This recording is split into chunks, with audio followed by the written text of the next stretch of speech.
Hello everyone. Question का statement है test whether relation R defined और real number S R is equal to A comma B A square minus four A B plus का three B square equal to zero where A comma B belongs to real number is reflexive symmetric and transitive. आपको test करना है कि ये relation जो है ये reflexive होगा या सिमेट्रिक होगा या ट्रांजिटिव होगा। ठीक है, तो देखो इसे स्टार्ट करते हैं। सबसे पहले हम लोग अपने रिलेशन को डिफाइन करेंगे। रिलेशन है हमारा A comma B where A square minus four A B plus का three B square equal to zero. A comma B belongs to real number. ठीक है ना।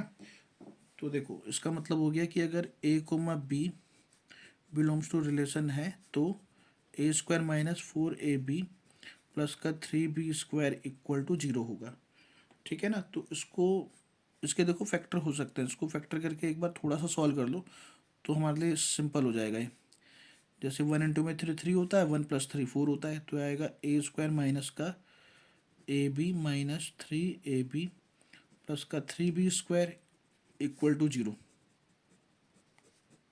ठीक है। फिर ये A comma B belongs to relation, यहाँ पे ए कोमन लूँगा तो आएगा A minus B minus three B common लेंगे तो आएगा A minus B equal to zero belongs to relation. यहाँ पे ए माइनस बी को मैं लूँगा तो आएगा A minus three B equal to zero. ठीक है जी। तो अब हम इसकी जगह इस रिलेशन को सॉल्व करेंगे। ठीक है ना, क्योंकि हमने इसको सिंप्लीफाई कर दिया। तो सबसे पहला आता है रिफ्लेक्सिव। रिफ्लेक्सिव में हमें सिंगल एलिमेंट की जरूरत पड़ती है तो लेट करेंगे ए बिलोंग्स टू रियल नंबर में ना, तो रियल नंबर लेट करेंगे। ठीक है। तो हमें इसमें प्रूफ करना होता है ए कोमा ए का मतलब हो गया यहाँ पे बी की जगह पे ए आ जाएगा। तो भाई देखो ए माइनस का ए और ए माइनस का थ्री ए ये इक्वल टू जीरो होगा। इसका मतलब A comma A belongs to relation हो गया। मतलब आर क्या हो गया, आर हमारा रिफ्लेक्सिव हो गया। ठीक है। फिर सिमेट्रिक देखते हैं। सिमेट्रिक में दो पे एलिमेंट की जरूरत पड़ती है तो लेट करेंगे A comma B belongs to real number. ठीक है। अब इसमें हमें गिवन होता है कि ए कोमा बी रिलेशन में है और हमें प्रूफ करना होता है कि बी कोमा ए रिलेशन में होगा। तो इसका मतलब हो गया ए माइनस बी और A minus three B equal to zero. मगर देखो क्या इसका ये मतलब है कि बी माइनस ए और बी माइनस का three A is equal to zero होगा। भाई देखो इसका मतलब ये तो है ना, क्योंकि यहाँ पे थ्री भी है तो ये आपका जीरो नहीं होगा। ठीक है ना, ये जीरो नहीं होगा। तो इसके लिए आप एग्जांपल भी सेट कर सकते हैं। जैसे मान लो फोर, हमने ए को थ्री और बी को वन पुट कर लिया। सपोज करो ए को थ्री और बी को वन, तो थ्री माइनस का वन टू और थ्री माइनस का थ्री, मतलब बी को वन लिखूंगा तो थ्री जीरो आ गया। मगर अगर मैं यहाँ पुट करता हूँ ए को ए को थ्री और बी को वन, तो यहाँ माइनस टू आ गया। और यहाँ पे ए को आपका थ्री और बी को वन, तो यहाँ पे आपका माइनस का एट आ गया। तो ये तो आपको मल्टीप्लाई करके जीरो आ नहीं रहा। तो इसीलिए यहाँ पे आप लिखोगे इसको कि इसके लिए आपका ए कोमा बी तो रिलेशन में है मगर बी कोमा ए रिलेशन में नहीं है। तो इसलिए R is not symmetric,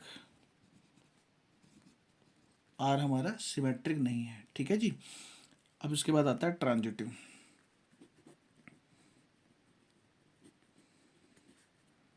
transitive में थ्री एलिमेंट्स की जरूरत पड़ती है तो let A B and C belongs to relation. ठीक है जी। तो अगर ए कोमा बी रिलेशन में है तो इसका मतलब ए माइनस का बी और A minus three B equal to zero होगा। ठीक है। और अगर बी कोमा सी रिलेशन में है तो बी माइनस सी और बी माइनस का three C is equal to zero होगा। मगर इन दोनों के जीरो होने का मतलब ये नहीं है कि ए माइनस का सी और ए माइनस का three C is equal to zero होगा। ये जीरो नहीं होगा। ठीक है। अभी इसको भी एक एग्जांपल से देखेंगे। ठीक है। तो देखो फोर, जैसे मान लो एक एग्जांपल हम सेट कर लेते हैं। यहाँ पे ए इज इक्वल टू, अगर हम लोग ले लेते हैं जैसे कि थ्री, वही, और b इज इक्वल टू 1, तो भाई ये इसको सेटिस्फाई कर रहा है, मतलब यहाँ से आपके पास a कोमा बी रिलेशन में है। अगर मैं यहाँ पे c को 1/3 मान लूँ, क्योंकि 1/3 लेना पड़ेगा ना, तभी ये b माइनस सी आपके पास यहाँ पे 0 पाएगा। ठीक है, तो आपका b कोमा सी भी बिलोंग्स टू रिलेशन हो गया। ठीक है, ठीक है। मगर अब यहाँ पे a कोमा सी को देखो, a कोमा सी का मतलब है यहाँ पे a और c की जगह पे 3 और 1/3 लिख दो, तो यहाँ पे 3 माइनस का 1/3, और यहाँ पे 3 माइनस का 3/3, मतलब 2 आ गया, कहीं भी जीरो नहीं आया, तो ये आपका नॉट बिलोंग्स टू रिलेशन है। ठीक है, तो इसका मतलब a comma C not belongs to relation हो गया। तो r क्या हो गया, r is not transitive, R हमारा ट्रांजिटिव नहीं है। ठीक है, तो आर हमारा रिफ्लेक्सिव है, सिमेट्रिक भी नहीं है और ट्रांजिटिव भी नहीं है। ठीक है जी, तो ये आपका क्वेश्चन हो गया कंप्लीट। ठीक है।